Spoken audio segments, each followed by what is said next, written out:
Peugeot has launched the 3008 DKR Maxi, its latest car built for next year's Dakar Rally. Having won the previous two events, the French company has its sights set on developing a car capable of continuing its success for the 2018 rally. The 3008 DKR Maxi is 20 cm wider than the previous car thanks to a suspension track increase of 10 cm on both sides. New upper and lower wishbones are present, as well as updated track rod ends and drive shafts. The car will make its debut at the Silkway Rally next month, a race that runs from Russia to China from July 7 to 22, in the hands of 9-time World Rally champion Sébastien Loeb. The French driver said, "I'd say the strongest point of the Peugeot 3008 DKR Maxi is the off-road ability that it has. With its wide track and big wheels, it can go more or less anywhere. It's maybe not so agile on stage-type roads, that's more the territory of four-wheel drive cars. But the advantage of our car is the fact that it can tackle anything, especially the dunes."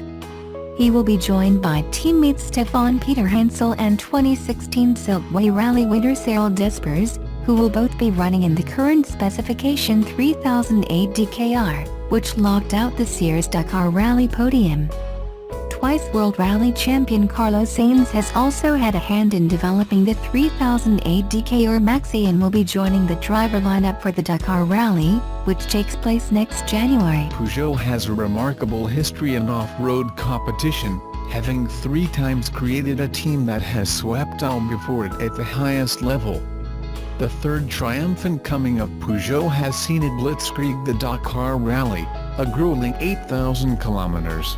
4,970-mile, 2-week race begun in Africa in 1979 and now run in South America each January. Peugeot's first attempt in 2015 failed miserably, but a win in 2016 and a 1-2-3 finish in 2017 gives it hope of repeating the 4 wins in a row that the team achieved in the late 1990s. So now for the follow-up. Peugeot's WRC history meant it didn't have to go far into the alumni in creating a dream team of talent, and as it aims for a 3rd straight win in the most important off-road event in the world, the team it has gathered is totally focused on developing the next state-of-the-art car, while continuing its winning ways.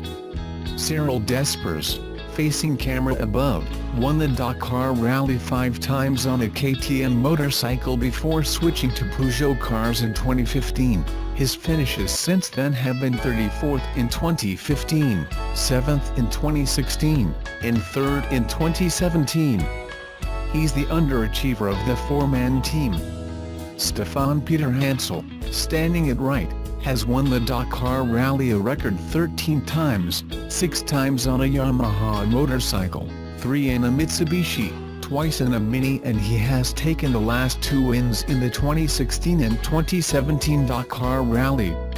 Carlos Sainz, seated at computer terminals above, won Dakar in 2010, but he is best known as twice World Rally champ and the winner of 26 WRC rallies. He has also won countless major raid events, including the first 2 Silkway rallies in 2009 and 2010 when he headed the successful Volkswagen foray into rally raid with the Touareg. The 4th member of the team is Sébastien Loeb, winner of 78 WRC championship events, 9 consecutive WRC titles plus since semi-retirement from WRC, he has acquitted himself with distinction at the many other forms of motorsport he has attempted, winning events in the World Touring Car Championship, World Rallycross Championship and finishing 2nd in the 24 Hours of Le Mans. Loeb is a motorsport polymath. Given the team assembled, Peugeot's challenge in winning a 3rd straight Dakar is clearly not being taken lightly. Hence we're seeing Peugeot's 2018 Dakar contender, the 3008 DKR Maxi, above, several months earlier than last year's car, and we're going to see it under competition conditions next week in the 2017 Silkway Rally. If you haven't heard of the Silkway Rally, there's every chance you'll know a lot more about it soon because television rights have been sold into 196 countries for this year's race. The spectacular 10,000-kilometer, 6,214-mile event is 2,000 kilometers, 1,243 miles, longer than the Dakar and runs the vague route of the ancient Silk Road. The event starts in Moscow on July 7 and winds its way across Russia and Kazakhstan to finish on July 22 in Xi'an, China. The ambitions of the Silkway Rally to bring focus to this history-rich region and to offer an Eastern Dakar event over equally spectacular wilderness are clear. Watch out for some astonishing imagery over the next few weeks. The 3008 DKR Maxi will be driven in the July 7 to 22 Silkway Rally by Loeb, which is an unprecedented early competition debut for a Dakar car. The reason is that the new Peugeot 3008 DKR Maxi is 20 cm, 8 in, wider than last year to allow the suspension track to be increased by 10 cm, 4 in, each side. It is such a radical departure from current practice that it needs to be evaluated under real conditions before it is relied upon by the whole team. The much broader wheelbase gives the rear-wheel drive car greater stability at speed, and Loeb is quite positive about what the car brings to high-speed desert racing. I think the car is much more stable now that it is wider, and so it feels a bit different to drive, Loeb says. In the very narrow and technical parts that does mean it's more cumbersome of course, but in terms of stability and driving it's definitely a step forward. The car has less of a tendency to roll on its suspension now, so that gives you more confidence to attack and get it sideways. I'd say the strongest point of the Peugeot 3008 DKR Maxi is the off-road ability that it has.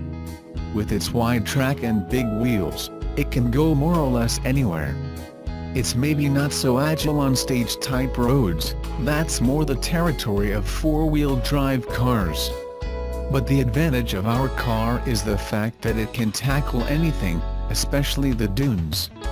Loeb will be the only starter in the new prototype, as his teammates Despres and Peter Hansel will be driving the same cars that finished 1-2-3 in the 2017 Dakar Rally, and it will be on the younger pairing to ensure the team retains the Silkway title won last year by Despres.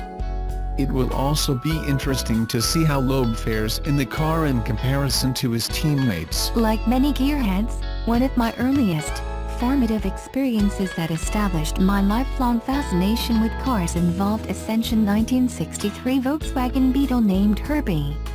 The original movie, The Love Bug, was really a big mash note to cars and grassroots racing. Later sequels got worse and worse, and what Disney's planning now for a reboot is an outright travesty. We have to do something. While I was delighted to find out that Disney XD was considering a Herbie reboot at all, the path they seem to be taking embodies the worst stereotypes of idea-bankrupt Hollywoodockery. According to TVLINE, here's what Disney is thinking for the reboot. The potential reboot is looking for a girl or boy to play Lily or Landon Reed. It appears that Herbie hasn't cemented whether the lead child will be male or female. Lily Landon is part scientist, part entrepreneur, part daredevil and realizes, when his parents go missing, that they've secretly been working on a government project, a talking car named Herbie. Herbie is key to helping the kid reunite with his parents, but a gang of criminals also wants to get its paws on the state-of-the-art vehicle. What the fuck? No, man, no. A secret government project? Herbie is a state-of-the-art vehicle? A talking Herbie? Did these people accidentally get confused and watch a bunch of old Knight Rider episodes? This is a betrayal of everything that made Herbie wonderful in the early movies. Herbie's fundamental nature is antithetical to this high-tech, computerized secret government project bullshit. There's a core of humble homeliness that's key to what Herbie is. He's a 1200cc's little economy car, and all the remarkable things he achieves and does are great because he's not portrayed as some over-engineered talking supercar. Herbie's essence is that he's an underdog, always outclassed, but with an iron resolve and heart. It doesn't really matter why Herbie seems to be self-aware and capable of so much more. Any attempt to fill in some complex, logical backstory is doomed. Did the addition of microscopic midichlorians somehow make Star Wars better? Have you ever met a human being who didn't have a crowbar lodged in their cerebrum who actually liked the idea of midi-fucking-chlorians? Because that's all this government project bullshit is, more midi-chlorians. The original movie had just enough in the way of explanation, and it was just elegant and vague enough to be perfect. One of the characters, Tennessee Steinmetz, suggests this. Jim, it's happening right under our noses and we can't see it. We take machines and stuff them with information until they're smarter than we are. Take a car. Most guys put more love and time and money on their car in a week than they do on their wife and kids in a year. Pretty soon, you know what? The machine starts to think it is somebody.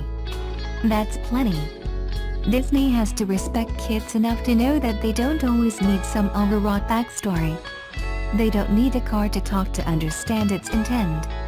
They don't need a half-CG face on the car. The current batch of little kids really isn't that different than the batch I was a part of. I know, I own and operate a 6-year-old one. If I could fall in love with a stubborn, moody, mischievous, competitive, and loyal car, one that, I should add, even attempted suicide in the first movie, I have no doubt a modern kid can too. The Herbie series absolutely deserves a reboot. Disney's right about that. It needs to be modernized and made current and relevant. But, it has to stick to the key traits that made Herbie what he is, and none of those include human speech, clandestine government projects, or high-tech and wavy justifications. Disney can make some other car show for that. Just take another pass at Herbie in a way that builds on what made him great, once. If Disney does this, I promise I'll quit bringing up eugenics and human extinction in relation to the Cars movies. Deal?